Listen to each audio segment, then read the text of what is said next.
Hello students, last class हम लोग mole concept को कवर कर रहे थे और हमने वहाँ सीखा था कि मोल कॉन्सेप्ट में न्यूमेरिकल्स को हम कैसे डील करते हैं। और हमने फिर मोल कॉन्सेप्ट के न्यूमेरिकल में आइडियल गैस इक्वेशन लगाकर हमने वॉल्यूम को भी रिलेट करा था और हमने सीखा था कि 1 STP पर कि 1 मोल सब्सटेंस अगर कोई भी गैसेज हो तो उसका वॉल्यूम 22.4 लीटर होता है और हमने उस पर डिफरेंट टाइप के न्यूमेरिकल्स करे थे। आज उसी ऑर्डर में हम लोग आगे डिस्कस करेंगे और मूल कॉन्सेप्ट को रिलेट करेंगे, the calculate the number of electron, proton and neutron. तो एक बार हेडिंग डाल लेते हैं, calculation of number of electron, proton and neutron.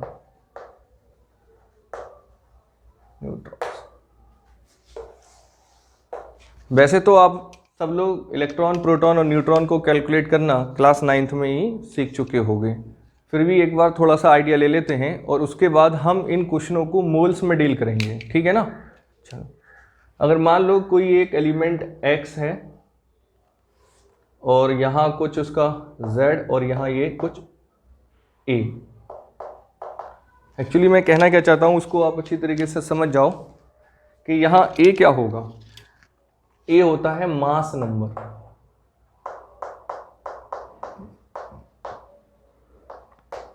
और Z क्या होता है, एटॉमिक नंबर। क्लियर। चल, अब हम यहां आगे इसकी बात करेंगे। जो मास नंबर है हम एक्चुअली इसको A से ही रिप्रेजेंट करते हैं और ये होता है sum of neutron plus proton. N for neutron, P for proton. और जो एटॉमिक नंबर होता है हम इसको Z से ही रिप्रेजेंट करते हैं और ये होता है नंबर ऑफ प्रोटॉन। क्लियर। अगर एटम हमारा इलेक्ट्रिकली न्यूट्रल है, बहुत ध्यान से सुने मेरी बात, अगर एटम हमारा इलेक्ट्रिकली न्यूट्रल है तब Z नंबर ऑफ प्रोटॉन के इक्वल तो होता है, फिर वो नंबर ऑफ इलेक्ट्रॉन्स के भी इक्वल हो जाता है। बट मैं उसको यहाँ लिख नहीं रहा हूँ। अगर मान लो अगर हमारा एटम इलेक्ट्रिकली न्यूट्रल ना होकर वो अगर कैटायन या एनायनिक फॉर्म में होगा तब ये बात हमारी गलत हो जाएगी। ठीक है ना। उस समय केवल Z जो एटॉमिक नंबर है वो केवल प्रोटॉन के इक्वल ही होता है। चलो, तो एक काम करते हैं, कुछ छोटे मोटे न्यूमेरिकल्स करते हैं जिससे आपको आइडिया हो जाए कि हम कैसे इलेक्ट्रॉन, प्रोटॉन, न्यूट्रॉन को हम कैलकुलेट करते हैं। तो एक क्वेश्चन है हमारे पास, क्वेश्चन नंबर 1 7n14 और एक क्वेश्चन यहाँ पे कर लेंगे हम 2 8o16। ठीक है ना। चलो एक और कर लो 6c12। अब हमने यहाँ पे इलेक्ट्रॉन, प्रोटॉन और न्यूट्रॉन कैलकुलेट करने हैं। तो फर्स्ट क्वेश्चन है हमारा, बताओ ये क्या हुआ। ये 7 थोड़ा ऊपर हो गया, नीचे कर लो। बताओ जो चीज़ नीचे लिखी होती है हम उसको क्या बोलते हैं, एटॉमिक नंबर। और एटॉमिक नंबर जो होता है वो Z होता है और Z इक्वल टू क्या हो गया बताओ 7। और जितना Z होगा उतना ही क्या होगा बताओ, प्रोटॉन होगा। तो प्रोटॉन भी कितना हो जाएगा 7। क्लियर। चल, अब हम बात करेंगे, बताओ किसकी, A इक्वल टू होता है N+P और A की वैल्यू कितनी है बताओ 14। न्यूट्रॉन मुझे निकालने हैं और प्रोटॉन भी कितने हैं मेरे पास 7, इसलिए न्यूट्रॉन भी कितने हो जाएंगे 7। अब जरा आगे बात करेंगे हम नंबर ऑफ इलेक्ट्रॉन्स की। तो स्टूडेंट्स आप ध्यान दें, क्योंकि ये एटम इलेक्ट्रिकली क्या है बताओ, न्यूट्रल है। मैंने कोई चार्ज कौन सी नहीं लगाया है, तब कोई चार्ज नहीं है इस पर, तो उसका जो एटॉमिक नंबर होता है, डेट इज जो एटॉमिक नंबर होता है वही क्या होता है बताओ, प्रोटॉन, और वही क्या हो जाएगा इलेक्ट्रॉन। इसलिए इलेक्ट्रॉन्स भी हमारे कितने हो जाएंगे 7। क्लियर। चलो, सिमिलरली ये क्वेश्चन भी आप कर ही सकते हैं। देखिए Z इक्वल टू 8, यही हमारे प्रोटॉन हो जाएंगे और A इक्वल टू होता है N+P। A की वैल्यू कितनी है 14, न्यूट्रॉन मुझे कैलकुलेट करने हैं, प्रोटॉन ऑलरेडी 8 हैं, तो न्यूट्रॉन भी हमारे पास कितने आ जाएंगे 8। बात करते हैं इलेक्ट्रॉन्स की। तो जो एटॉमिक नंबर होता है वही इलेक्ट्रॉन्स होता है इफ़ अगर वो एटम इलेक्ट्रिकली न्यूट्रल है, डेट इज उसके ऊपर कोई पॉजिटिव और नेगेटिव चार्ज ना हो। ठीक है ना। थर्ड क्वेश्चन देख लीजिए एक बार, क्वेश्चन नंबर थर्ड है, जेड है डेट इज 6, प्रोटॉन भी 6। बताओ ए इक्वल टू क्या होता है, एन प्लस पी, ए की वैल्यू 12, न्यूट्रॉन मुझे कैलकुलेट करने हैं, प्रोटॉन कितने हो गए 6, एन इक्वल टू भी 6 हो गए, और इलेक्ट्रॉन भी कितने हो जाएंगे 6 हो जाएंगे। क्यों? क्योंकि यहाँ हम देख रहे हैं जो एटॉमिक नंबर है वही इलेक्ट्रॉन होगा, क्योंकि ये एटम इलेक्ट्रिकली न्यूट्रल है। एक बार आप इसको कॉपी कर लीजिए। अब हम बात करेंगे कैटायनिक और एनायनिक फॉर्म में उनके नंबर ऑफ इलेक्ट्रॉन प्रोटॉन कैसे कैलकुलेट करे जाते हैं, और फिर उन्हीं क्वेश्चनों को हम मोल्स में डील करेंगे। एक बार आप इसको कॉपी कर लीजिए। आओ नेक्स्ट क्वेश्चन हम करते हैं कि calculate the number of electron proton and neutron the following ions. अब आप देखो कि यहाँ हम देख रहे हैं कि ऑक्सीजन -2, फॉस्फेट +3, कार्बोनेट और सल्फेट। अब इनके अंदर हमें नंबर ऑफ इलेक्ट्रॉन प्रोटॉन और न्यूट्रॉन को कैलकुलेट करना है। आओ पहले फर्स्ट क्वेश्चन करते हैं, O-2। फर्स्ट ऑफ ऑल आपको ये पता होना चाहिए कि ऑक्सीजन का एटॉमिक नंबर क्या होगा और एटॉमिक मास या मास नंबर क्या होगा। हम जानते हैं कि ऑक्सीजन का जो एटॉमिक नंबर होता है वो 8 होता है और मास नंबर कितना होता है 16। तो यहाँ से आप कैलकुलेट करें कि प्रोटॉन कितना होगा। बताओ 8 हमने अभी सीखा है, और बताओ मास नंबर कितना हो जाएगा, A = 16। अब हम जानते हैं A = N + P। बताओ A की वैल्यू कितनी है 16, N की वैल्यू कैलकुलेट करनी है, और प्रोटॉन कितना है 8। तो बताओ न्यूट्रॉन भी कितने आ जाएंगे 8। अब बारी आती है इलेक्ट्रॉन्स की, वही हमको कैलकुलेट करना है। देखिए इलेक्ट्रॉन्स, प्रोटॉन कितने आएंगे 8। बताओ इलेक्ट्रॉन इसके अंदर 8 तो थे। बताओ -2 चार्ज आने से इसके अंदर 2 इलेक्ट्रॉन एक्स्ट्रा आ चुके हैं, तो +2 = 10। तो नंबर ऑफ इलेक्ट्रॉन्स कितने आने वाले हैं 10। कैसे कैलकुलेट करा? देखिए 8 तो इलेक्ट्रॉन इसके अंदर ऑलरेडी थे, -2 चार्ज आने से +2 कर दिया हमने। क्यों?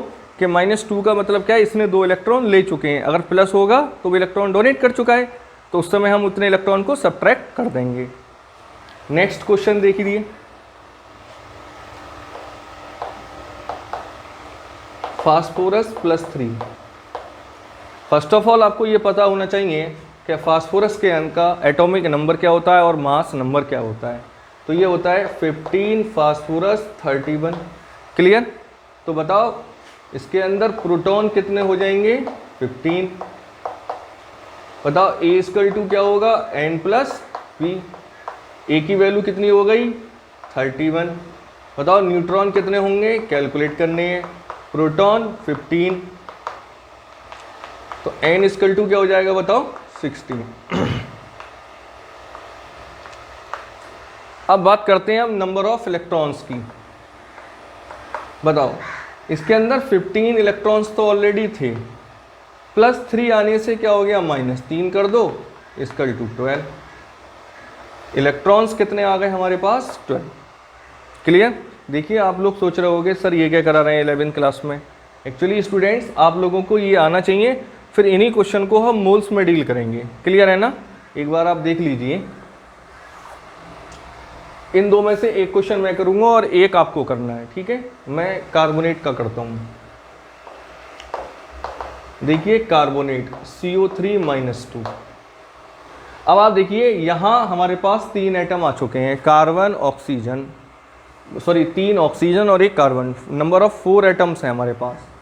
तो क्या करेंगे, पहले हम कार्बन, तो कार्बन क्या होता है बताओ 6C12। तो बताओ इसके अंदर प्रोटॉन कितने होंगे 6, और न्यूट्रॉन कैसे होंगे, थोड़ा डायरेक्ट करना सीखो। पर न्यूट्रॉन कैलकुलेट करने के लिए एटॉमिक मास नंबर में से प्रोटॉन को सब्ट्रैक्ट कर दीजिए तो 6 आ जाएंगे। और इलेक्ट्रॉन हमारे पास कितने आएंगे, क्योंकि देखिए अभी इसको मत देखिए आप चार्ज को, अभी आप एटम में बात करिए। तो देखिए इलेक्ट्रॉन्स कितने हो जाएंगे 6। चलो साहब अब बात करेंगे ऑक्सीजन, तो 8O16 होता है। तो बात करें बताओ प्रोटॉन की, प्रोटॉन कितने आएंगे 8। बताओ न्यूट्रॉन कितने भी होंगे 8, क्योंकि इसमें से इसको सब्ट्रैक्ट करना है। और इलेक्ट्रॉन भी इसके कितने हो जाएंगे 8, क्योंकि अभी ये न्यूट्रल है। अब बताओ ऑक्सीजन मेरे पास हैं कितने 3। तो अब बात करेंगे हम, जरा ध्यान से सुने, टोटल नंबर ऑफ प्रोटॉन की। कैसे बताओ, 6 प्रोटॉन तो कार्बन के, बिल्कुल ठीक। बताओ ऑक्सीजन कितने हैं 3, तो इसमें 3 से मल्टीप्लाई करूंगा तो 8 3 जा भाई 8, इसको यहाँ स्क्वायर से लिख लो भाई 24 + 6 कितना हो गया 30। चलो जी प्रोटॉन की बात हो गई। अब टोटल नंबर ऑफ न्यूट्रॉन की बात करेंगे हम। तो न्यूट्रॉन कितने थे 6, और ये भी भाई 3 टाइम्स से आएंगे क्योंकि 3 ऑक्सीजन है हमारे पास। 24, ये भी कितने आ गए 30। चलो अब बात करते हैं टोटल नंबर ऑफ इलेक्ट्रॉन्स, ये इंपॉर्टेंट होगा आपके लिए। बताओ 6 तो होगा ये, और 8 बताओ कितने ऑक्सीजन है 3, तो 8 3 जा 24। अब मुझे एक बात बताओ, -2 चार्ज आया है, इट मीन्स इस कार्बोनेट आयन ने 2 इलेक्ट्रॉन किसी से क्या बताओ ले रखे हैं। तो जब ले रखे हैं तो उसमें क्या करेंगे +2 इलेक्ट्रॉन और ऐड कर देंगे, और ओवरऑल 32 इलेक्ट्रॉन्स आ जाएंगे। क्लियर है ना। तो हम कैटायन और एनायनिक फॉर्म में भी नंबर ऑफ इलेक्ट्रॉन करना, कैलकुलेट करना हमको आना चाहिए, तभी हम क्वेश्चन को मोल में डील कर पाएंगे। एक बार आप इसको कॉपी करिए। अब हम क्वेश्चन को मोल्स में डील करेंगे। अब हम बात करेंगे number of electron, proton and neutron in a mole concept. कैसे, एक क्वेश्चन लिख रहा हूं, आप चेक कर लीजिए। Calculate the number of electrons in 9.5 gram of phosphate ion. ठीक है ना। अब हम देखिए, अभी प्रीवियस क्वेश्चन में हमने देखा कि कार्बोनेट आयन के अंदर number of electron, proton and neutron को हमने कैलकुलेट करा, बट वो हमने एक मॉलिक्यूल के अंदर करा था। अब हमसे क्वेश्चन, उन्होंने एक शर्त लगा रखी है कि 9.5 ग्राम हमको फॉस्फेट आयन मिलेगा और उसमें नंबर ऑफ इलेक्ट्रॉन्स कितने होंगे। तो सबसे पहले हमको एक बात पता चलानी होगी कि 9.5 ग्राम में नंबर ऑफ फॉस्फेट आयंस कितने होंगे। तो देखिए अब इस क्वेश्चन को हम मोल में डील करेंगे, और फर्स्ट ऑफ ऑल हम ये चेक करेंगे कि 9.5 ग्राम में नंबर ऑफ फॉस्फेट आयन कितने होंगे। तो स्टूडेंट्स, आप लोगों को पता होना चाहिए, जब भी कोई वेट दिया जाए तो उसको तुरंत आप मोल में कन्वर्ट कर लीजिए, और मोल से कन्वर्ट करके आप चेक करिए उसमें नंबर ऑफ मॉलिक्यूल्स कितने हैं। जब हमको नंबर ऑफ मॉलिक्यूल्स पता हो जाएगा, फर्दर हम एक मॉलिक्यूल्स के अंदर नंबर ऑफ इलेक्ट्रॉन्स को कैलकुलेट कर लेंगे, और फर्दर जो नंबर ऑफ मॉलिक्यूल्स आएंगे उनको हम उससे मल्टीप्लाई कर लेंगे। तो चेक करते हैं कैसे करेंगे। तो फर्स्ट ऑफ ऑल हम लोग क्या करेंगे कि इस 9.5 ग्राम को मोल्स में ले जाएं। तो मोल्स में ले जाएंगे तो पहले हमको क्या करना होगा, किसका मोलर मास कैलकुलेट करना होगा। तो फर्स्ट हम चेक करना चाहेंगे कि molar mass of phosphate ion. तो हमने क्या सीखा है जरा बताओ। हमने आपको बताया है कि जो इसका एटॉमिक मास या मॉलिक्यूलर वेट होगा, अगर हम उस वेट को अगर यू हटा कर उसकी जगह ग्राम लिख दें तो उसका वो मोलर मास हो जाएगा। तो चेक करते हैं, बताओ फॉस्फेट का एटॉमिक मास कितना होता है 31।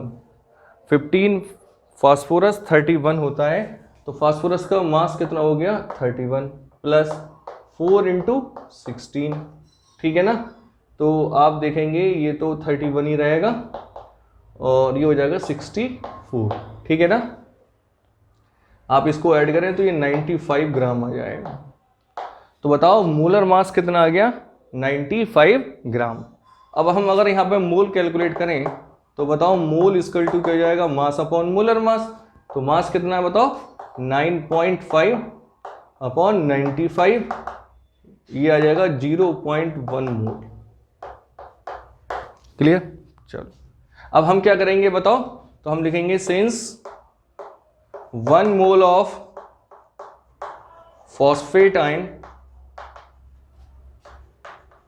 कंटेन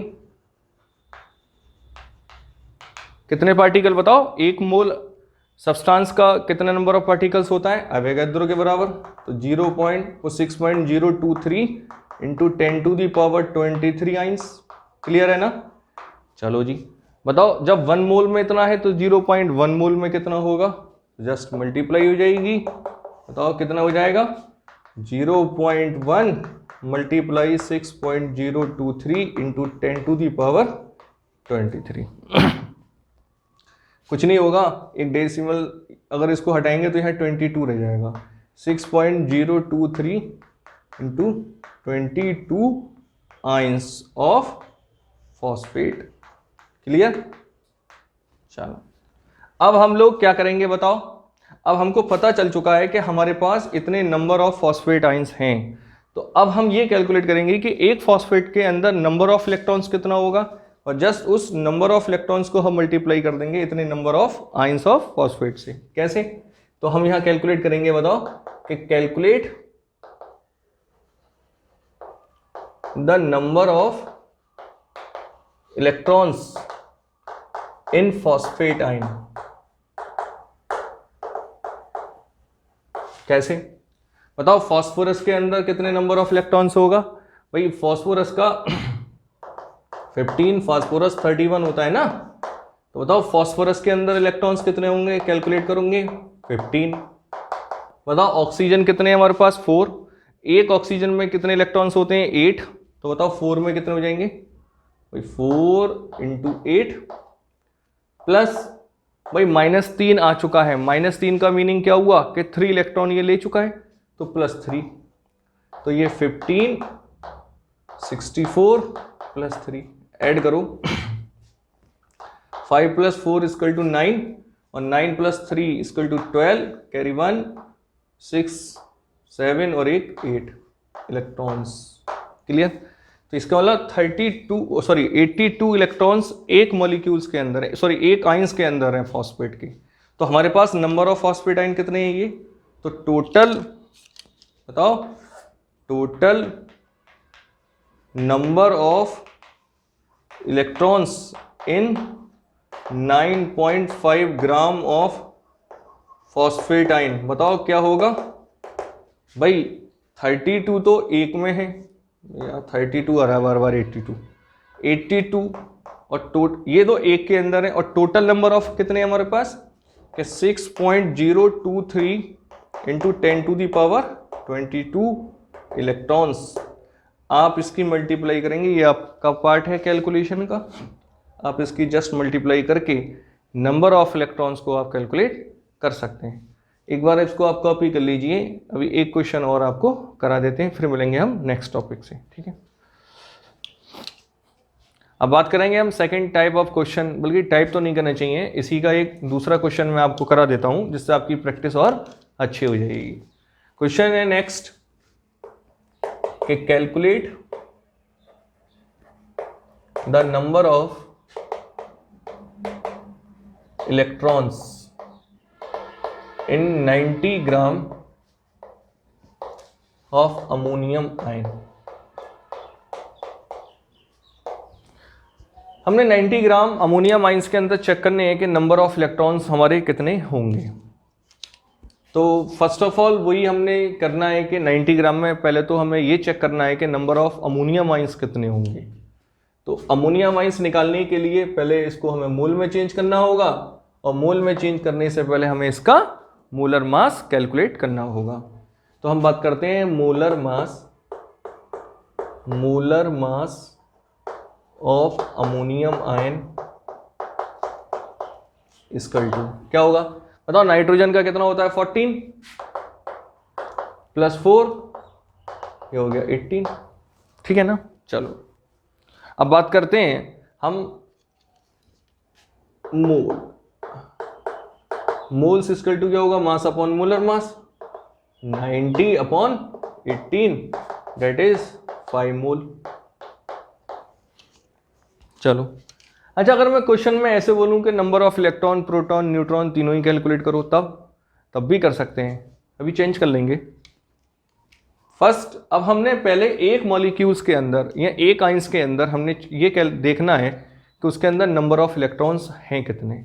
एक काम करिए, क्वेश्चन को थोड़ा सा चेंज कर लीजिए और ये लिख लीजिए calculate the number of electrons, यहाँ चेंज कर लो, प्रोटॉन्स एंड न्यूट्रॉन्स। जरा देख लीजिए इसको एक बार, आपको दिखाई दे रहा होगा। चलो अब हम यहाँ देखेंगे कि हम नंबर ऑफ इलेक्ट्रॉन, प्रोटॉन और न्यूट्रॉन तीनों ही हमको कैलकुलेट करने हैं।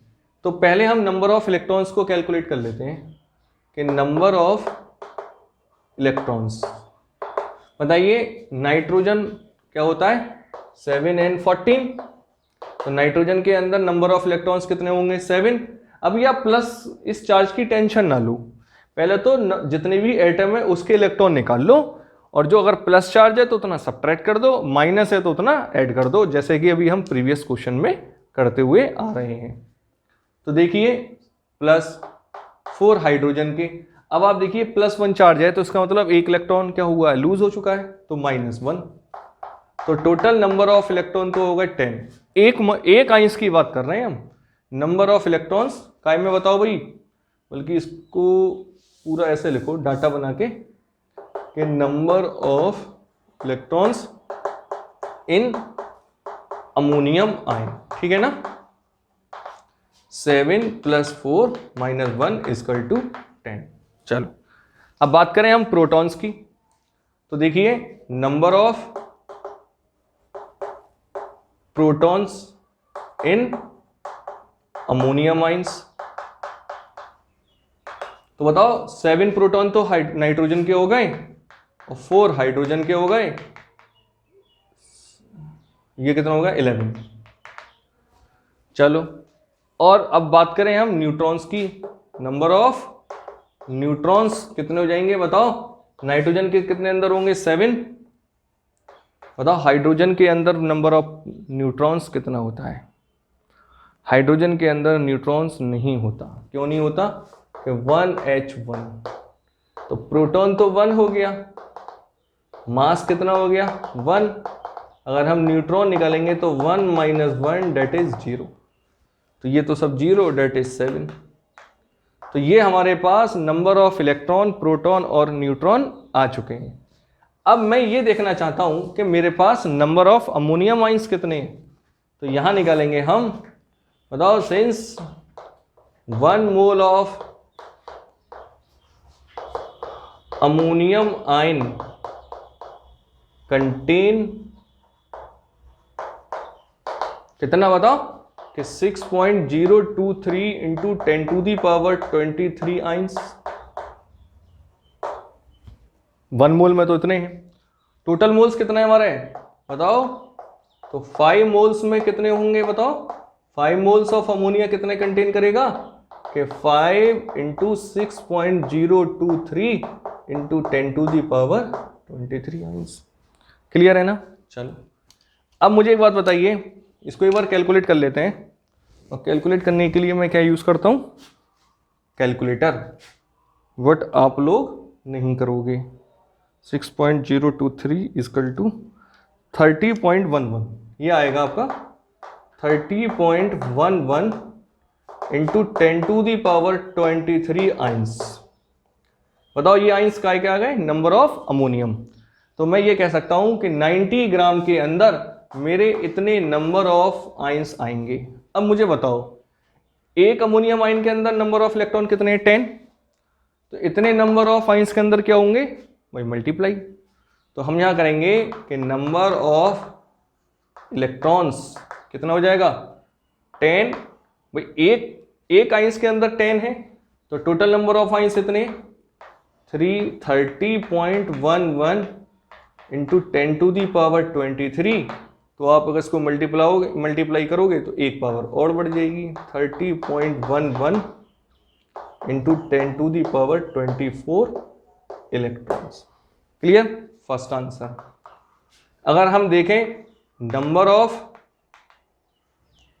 प्रोटॉन्स, तो बताओ प्रोटॉन्स कितने? 11।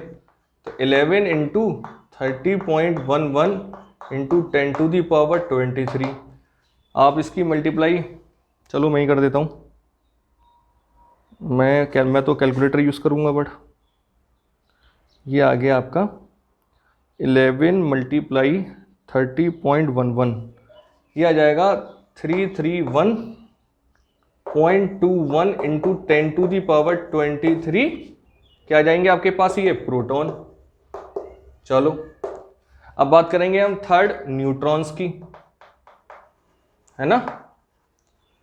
तो न्यूट्रॉन्स कितने होते हैं? 7 एक के अंदर, और टोटल कितने हमारे पास? Multiply 30.11 into 10⁻23। इसकी भी मल्टीप्लाई कर देते हैं, मैं बहुत फास्ट करता हूँ। 7 इंटू 30.11, ठीक है ना, 210.77 इंटू 10⁻23 न्यूट्रॉन्स। एक्चुअली मैं कैलकुलेटर से कर देता हूँ, टाइम कंज्यूमिंग ना हो, ठीक है ना। चलो, तो हमने सेकेंड टाइप क्वेश्चन देख लिया है, एक बार आप इसको कॉपी कर लीजिए और मिलते हैं अपने नेक्स्ट टॉपिक के साथ। आओ डिस्कस करते हैं अब कुछ हमारी छोटी छोटी टर्म्स हैं, हालांकि वो भी आप कुछ टर्म्स को क्लास 9-10 में डिस्कस कर चुके हैं, हालांकि फिर उन भी टर्म्स को भी दोबारा पढ़ना हमारे लिए बहुत इम्पोर्टेंस है। जैसे कि फर्स्ट टॉपिक है हमारा आइसोटोप्स। फर्स्ट टॉपिक है हमारा आइसोटोप्स। हालांकि आप इसको जानते हो कि आइसोटोप्स क्या होते हैं? द स्पीसीज या atom which have the same atomic number but they have different atomic mass. क्या मतलब? Atom with the same atomic number, ऐसे एटम जिनका एटॉमिक नंबर क्या हो? Same, but different mass number. Example first क्या है हमारा, जरा देखो कि C612 C613, एक्चुअली ये दोनों एक दूसरे के कार्बन के दोनों क्या है? ये आइसोटोप्स हैं, ठीक है ना। सिमिलरली ऑक्सीजन के भी देखो दो आइसोटोप्स होते हैं, एक का मास नंबर 16 होता है और एक का 17 होता है। हालांकि और भी बहुत सारे एग्जाम्पल हो सकते हैं, ये सेकंड एग्जाम्पल है। थर्ड एग्जाम्पल अगर आप इसका देखना चाहो तो 1H1 1H2 1H3, hydrogen, deuterium और ट्राइटेनियम। नाइट्रोजन में भी हो सकते हैं, हालांकि लगभग सभी एलिमेंट्स के अपने आइसोटोप्स होते हैं, ठीक है। चलो फिर आता है आइसोबार। आइसोबार का मतलब क्या होता है? जब एलिमेंट्स के या एटम का मास नंबर क्या हो? सेम, बट एटॉमिक नंबर क्या हो? डिफरेंट, तो वो स्पीसीज या वो एटम क्या कहलाते हैं? Isobar. Same mass number but different atomic number, थोड़ा मैंने शॉर्ट में लिखा है, आप इसको डिटेल में लिख सकते हैं। जैसे कैल्शियम और आर्गन, तो देखिए कैल्शियम और आर्गन में दोनों का मास नंबर क्या बताओ भाई? 40 है, बट एटॉमिक नंबर क्या बताओ? डिफरेंट है। तो हम बोल सकते हैं कि कैल्शियम और आर्गन एक दूसरे के क्या बताओ? आइसोबार्स हैं, ठीक है। तो ऐसी स्पीसीज या ऐसे एटम जिनका मास नंबर सेम हो बट एटॉमिक नंबर डिफरेंट होता है, तो वो कहाँ काउंट करी जाती हैं? आइसोबार्स में, ठीक है। Next iso electrons. आइसो का मतलब सेम और इलेक्ट्रॉन्स मतलब ऐसी स्पीसीज जिनके अंदर सेम नंबर ऑफ इलेक्ट्रॉन्स हों, तो हम उनको क्या कहते हैं? Iso electrons. देख लीजिए, ammonium, magnesium ions, aluminium, sodium ions, oxygen ions, fluorides, nitrides और नियॉन।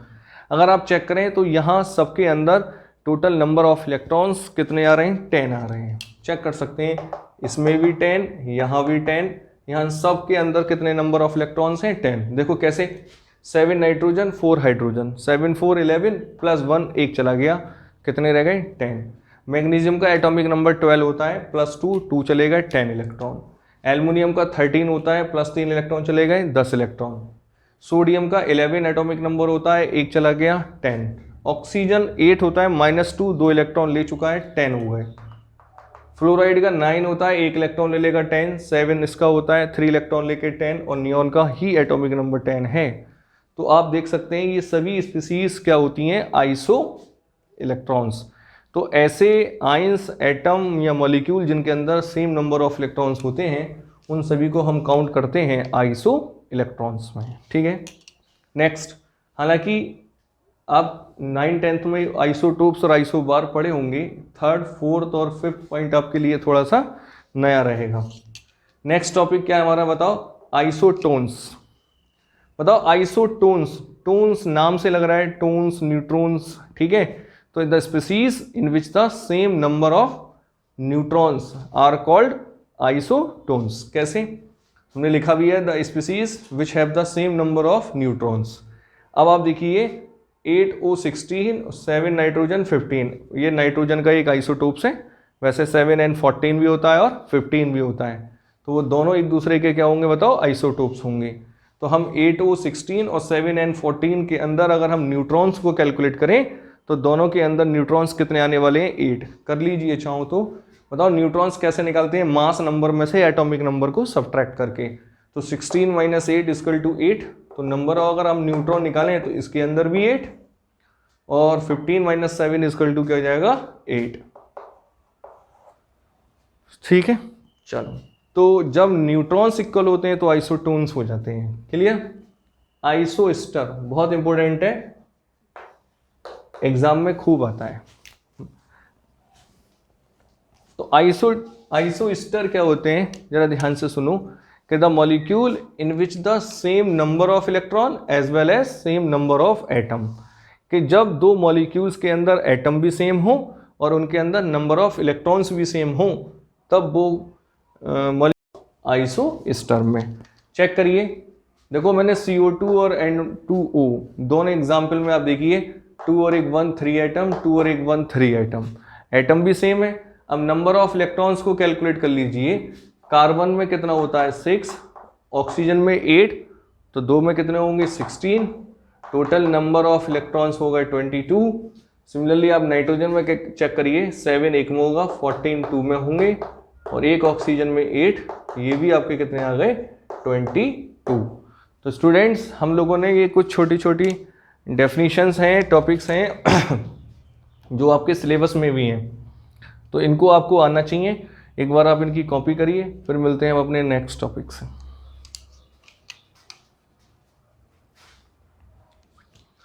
आओ बात करते हैं अपने नेक्स्ट टॉपिक की। और नेक्स्ट टॉपिक हमारा क्या है, जरा एक बार मैं हेडिंग डाल देता हूं, एवरेज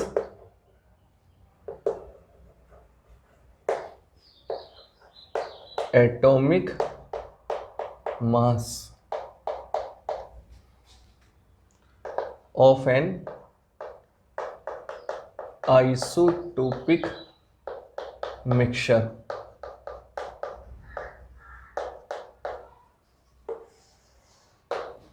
क्या है मीनिंग, जरा एक बार इसको देख लेते हैं। एवरेज आइसोटोपिक मास, एक्चुअली मैं ये कहना चाहता हूँ कि नेचर में जितनी भी गैसेस या सब्सटेंस हैं उन सभी के क्या होते हैं, आइसोटोप्स होते हैं। जैसे ऑक्सीजन है, ऑक्सीजन के भी आइसोटोप्स हैं। क्लोरीन है, क्लोरीन, जैसे फॉर एग्जांपल आप क्लोरीन ही ले लीजिए, तो 17 क्लोरीन 35 भी होता है और 17 क्लोरीन 37 भी होता है। अब हम एटॉमिक मास को किसका कंसीडर करें, अगर हमसे कोई पूछता है कि क्लोरीन का एटॉमिक मास क्या होता है, हम बोल देते हैं 35, तो वो कहेगा भाई 37 भी तो हो सकता है। अगर हम 37 बोलते हैं तो वो कहेगा 35 भी हो सकता है। तो ऐसे केसेस के लिए हम क्या करें, तो आपने अगर कभी चेक करी हो पीरियोडिक टेबल या आपने कभी कहीं बुक्स में देखा हो, तो क्लोरीन का जो एटॉमिक मास होता है वो 35.5 होता है। तो वो 35.5 कहाँ से आया, एक्चुअली वो आइसोटोपिक मिक्सचर है और उसका वो एवरेज मास है। बात समझ में आती है। अगर हम नेचुरल में अगर कोई क्लोरीन लेके आते हैं, हम कहते हैं एक सिलेंडर है हमारे पास ये, वो मुझसे कहता है कि इसके अंदर क्लोरीन है, तो ऑब्वियसली इसके अंदर क्लोरीन 35 भी है और क्लोरीन 37 भी है। तो ऐसे केसेस के लिए जब आइसोटोपिक मिक्सचर आ जाएं तो उनका हम एवरेज मास को कैलकुलेट करते हैं, यानी उनका एवरेज एटॉमिक मास को हम कैलकुलेट करते हैं। तो वो एवरेज एटॉमिक मास हम कैसे कैलकुलेट करते हैं उसको हमने सीखना है। कैसे, देखो हम कहते हैं कि कोई एक आइसोटोपिक, ऐसे लिख लेते हैं, यहां से लिखते हैं, आइसोटोपिक मिक्सचर, ठीक है, और उस मिक्सचर के अंदर दो कंपोनेंट हैं, हो सकता है 3 भी हो सकते हैं, 4 भी हो सकते हैं, बट आप अभी 2 में समझ लीजिए। एक फर्स्ट कंपोनेंट होगा और एक सेकंड कंपोनेंट होगा। क्लियर? चलो, उसका कुछ अपना मास होगा, इसका मैं m1 मान लेता हूं और इसका कितना मान लेते हैं बताओ, m2। क्लियर? दूसरा, उसका अपना कोई मोल परसेंटेज होगा, या हम ऐसे बोल सकते हैं उसका नेचर में उसका अवेंडेंस कितना है। अभी आप समझोगे, एक एग्जाम्पल भी लेंगे। यहाँ तो लिख सकते हैं आपको मोल परसेंटेज, या तो आप यहाँ लिख सकते हैं मोल परसेंटेज या अवेंडेंस।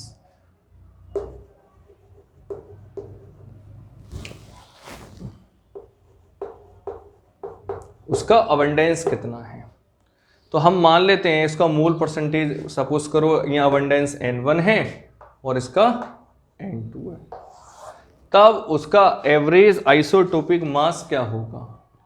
यहां देख लें, एवरेज मोलर मास उसका क्या होगा, तो इसका फार्मूला बनता है m1 n1 plus m2 n2 upon n1 plus n2। Clear? इसको एक एग्जाम्पल के थ्रू हम समझते हैं, वहां से आपको अच्छा समझ में आएगा। जैसे हम मान लेते हैं कि क्लोरीन का एक हमारे पास, ऐसे लिखते हैं, एक आइसोटोपिक मिक्सचर है हमारे पास, काय का, क्लोरीन का। क्लियर?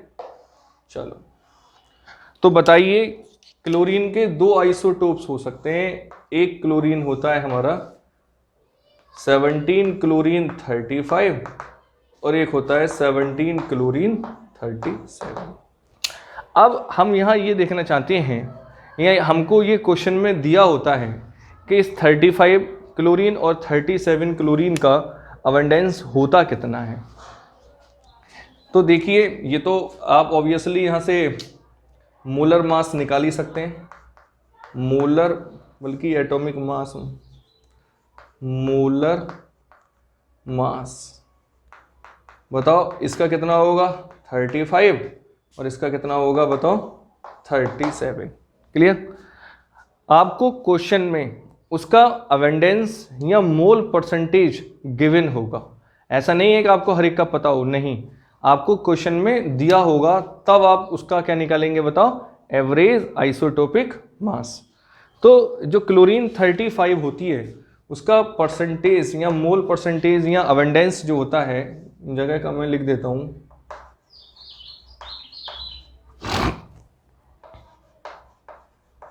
इसका अवेंडेंस 75% होता है और इसका होता है 25%। क्लियर?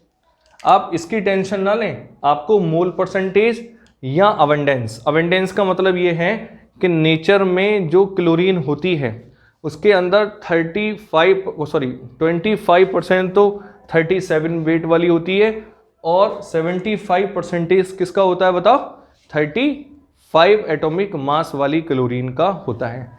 अगर मैं आपसे कहूं कि मैं कहूं कि कुछ इस बॉल के अंदर क्लोरीन है, तो इसके अंदर आपको 35 के वाली भी मिलेगी और 37 वाली भी मिलेगी, ठीक है ना। तो इस फाइनल क्लोरीन का एवरेज एटॉमिक मास क्या होगा वो हम कैलकुलेट करेंगे। तो स्टूडेंट्स, आप लोग ये ना देखें कि भाई मुझे तो इसका अवेंडेंस पता ही नहीं है, अरे तुम्हें क्या, मुझे भी नहीं पता है, ये तो क्वेश्चन में गिवन होगा, ठीक है ना। चलो, अब हम इसका एवरेज मास निकालना चाहते हैं, तो यहीं पे निकाल लेते हैं। बताओ एवरेज मोलर मास या एवरेज एटॉमिक मास क्या होगा, चेक करें। तो देखो हम लिख सकते हैं कि 35 मल्टीप्लाई 75 प्लस 37 मल्टीप्लाई 25। और बताओ इन दोनों का क्या हो जाएगा सम। ये तो पढ़ा है ना हमने n1 प्लस n2 जो अवेंडेंस है उसका। बताओ 75 प्लस 25। क्लियर। तो आप जब इसको कैलकुलेट करोगी तो ये वैल्यू आपके पास 35.5 आने वाली है। ठीक है, तो आप यू लिख सकते हैं। तो आप इस तरीके से किसी भी आइसोटोपिक मिक्सचर का आप एवरेज आइसोटोपिक मास कैलकुलेट कर सकते हैं। ठीक है ना। तो इसीलिए आप देखेंगे कि क्लोरीन का जब भी हम एटॉमिक मास लिखते हैं तो हम उसका कितना लिखते हैं 35.5, बिकॉज ये एक आइसोटोपिक गैस का मिक्सचर का एवरेज आइसोटोपिक मास है। क्लियर है ना। चलो आप एक बार इसे कॉपी करिए, मैं अभी आपको एक दो क्वेश्चन और कराता हूं जिससे आपको ये टॉपिक अच्छा समझ में आएगा। आओ देखते हैं हम नेक्स्ट क्वेश्चन, इससे आपको और भी कॉन्सेप्ट आपका क्लियर होगा। क्या कह रहा है, the average isotopic mass of boron is 10.8 AMU। कहता है कि बोरॉन का जो एवरेज आइसोटोपिक मास है वो कितना है, तो 10.8 AMU if boron exist the form of B10 and B11। मतलब कि बोरॉन के दो आइसोटोप्स हैं, एक का जो एटॉमिक मास है वो 10 है और एक का क्या है 11 है। क्या कह रहा है, then the calculate the mole percentage of each isotopes in a mixture of B10 and B11। देखिए स्टूडेंट्स, मैंने आपसे लास्ट क्वेश्चन में बोला आपको मोल परसेंटेज याद नहीं रखना है, तो इसमें आपसे पूछ लिया है। हाँ, आपको बिल्कुल याद नहीं रखना है कि नेचर में किस कंपाउंड किस एलिमेंट का अबंडेंस कितना है, ये हम याद नहीं रख सकते। हम केवल उसका एवरेज आइसोटोपिक मास को निकालने का मेथड सीख सकते हैं।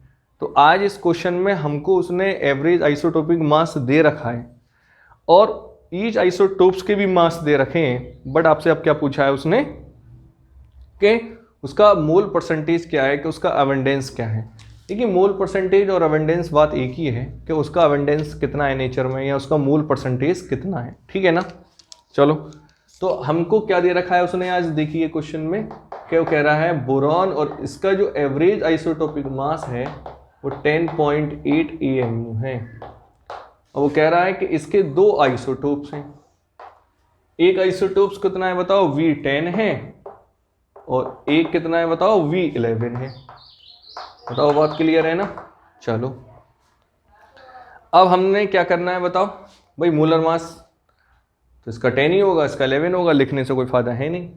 अब हमने इसका अबंडेंस निकालना है, मोल परसेंटेज निकालना है, या कहूं तो अबंडेंस देखना है इसका।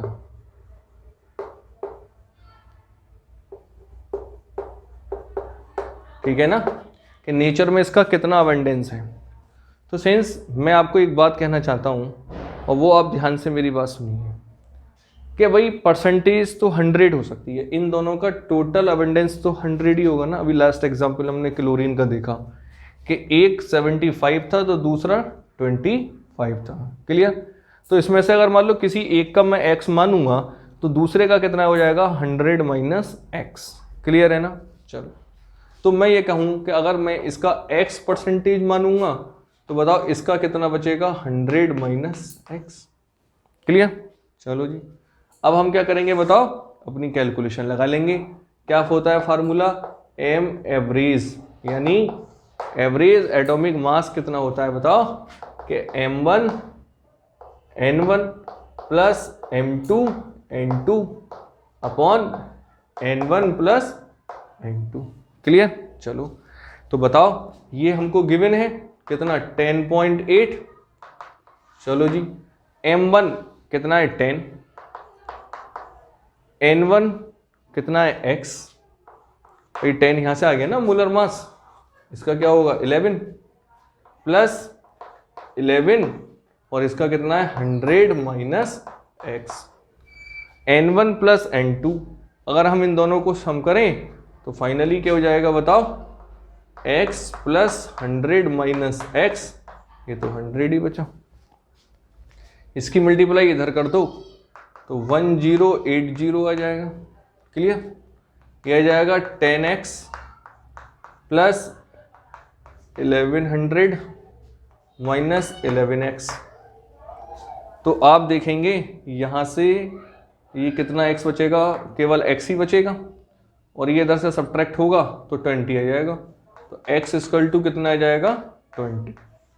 तो आप कह सकते हैं कि भाई जो बोरॉन 10% V10 वाला जो है, यहाँ लिख देता हूँ आंसर, कि जो V10 का है उसका अबंडेंस कितना है बताओ, 20%, और जो V11 का है उसका कितना हो जाएगा, 100 माइनस 20, दैट इज 80%।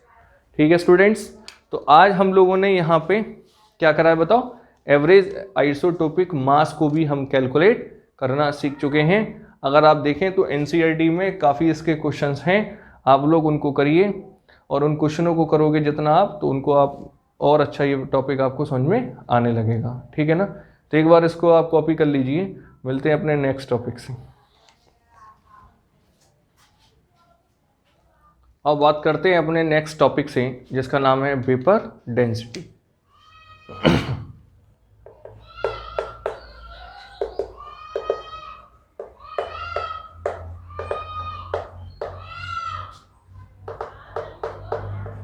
और इसको प्यार से मैं VD कह के बुलाता हूँ। क्या कहता हूँ प्यार से? VD, that is vapour density.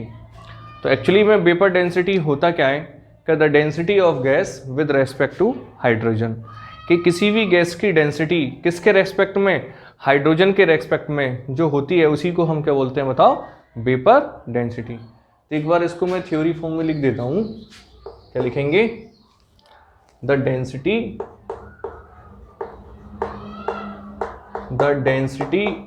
of gas with respect to hydrogen। बताओ, the density of gas with respect to hydrogen are called vapor density। ठीक है? तो अगर बाय फार्मूला अगर हम इसको लिखें तो vapour density equal to the density of gas upon density of hydrogen. Clear? But एक कंडीशन है, क्या कि यहाँ पे टेम्परेचर और प्रेशर दोनों के लिए क्या रहना चाहिए बताओ, सेम। तो लिख सकते हैं क्या, with same temperature and pressure. चलो, तो अगर हम किसी भी गैस की डेंसिटी हाइड्रोजन के रेस्पेक्ट में चेक करें तो वो उस गैस की डेंसिटी को क्या कहेंगे, वेपर डेंसिटी। बट दोनों गैस के लिए टेम्परेचर और प्रेशर क्या रहना चाहिए, सेम, डेट इज कांस्टेंट रहना चाहिए। क्लियर है ना? आओ अब हम बात करेंगे कि वेपर डेंसिटी होती क्या है, जरा और इसको हम डिटेल में पढ़ेंगे। क्लियर? चलो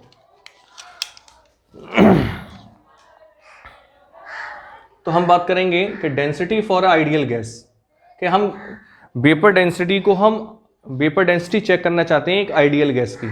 तो हम देखना चाह रहे हैं कि डेंसिटी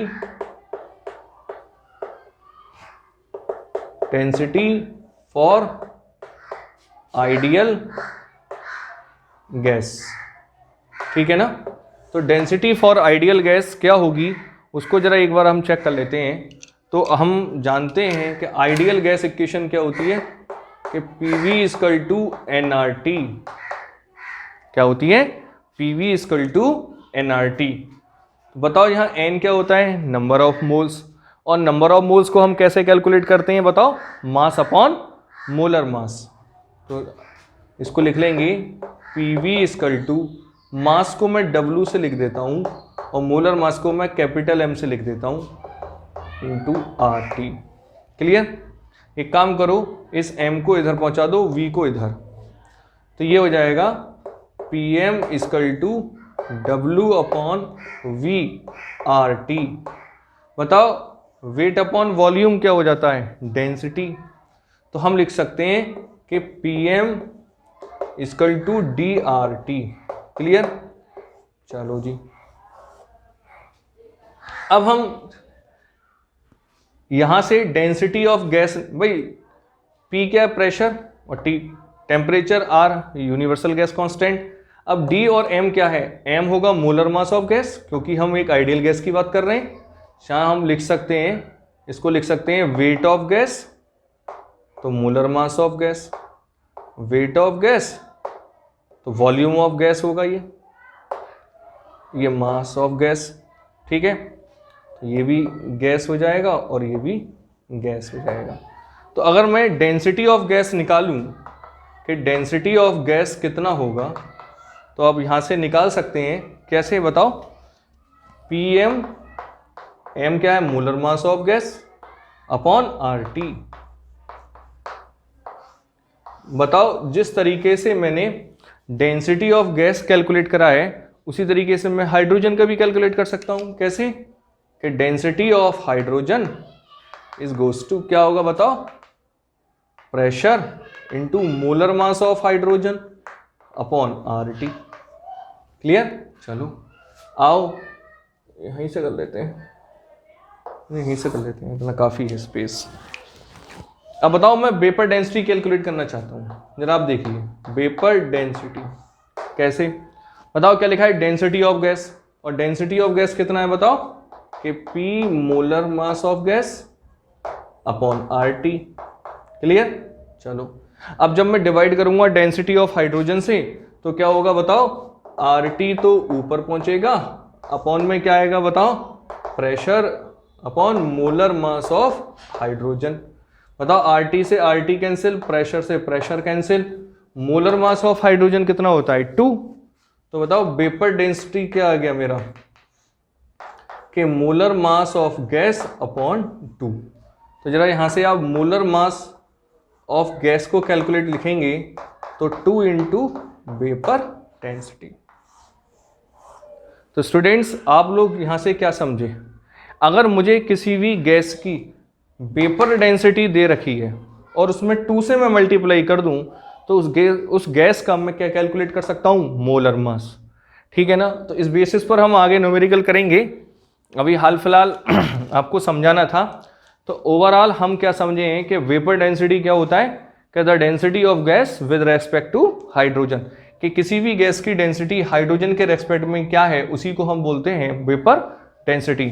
और वेपर डेंसिटी कहाँ यूज होती है? अगर किसी भी गैस की मुझे वेपर डेंसिटी मिल जाए और उसको मैं 2 से मल्टीप्लाई कर दूं, तो मुझे उस गैस का क्या मिल जाता है? Molar mass. आई होप आपको ये पूरा लेक्चर समझ में आया होगा। अब आपकी ड्यूटी है कि आप इस पूरे लेक्चर को देखकर अपने अच्छी तरीके से नोट्स बनाएं, और NCERT के पीछे जितने भी क्वेश्चन हैं उनको आप करने की कोशिश करें, और जो भी आपके पास साइड बुक है उसके भी आप क्वेश्चन लगाएं, क्योंकि आप जितने ज़्यादा क्वेश्चंस लगाओगे टॉपिक आपका उतना अच्छा क्लियर हो जाएगा। ठीक है ना? तो मिलेंगे अपनी नेक्स्ट वीडियो में एक नए टॉपिक के साथ। जब के लिए thank you and have a nice day.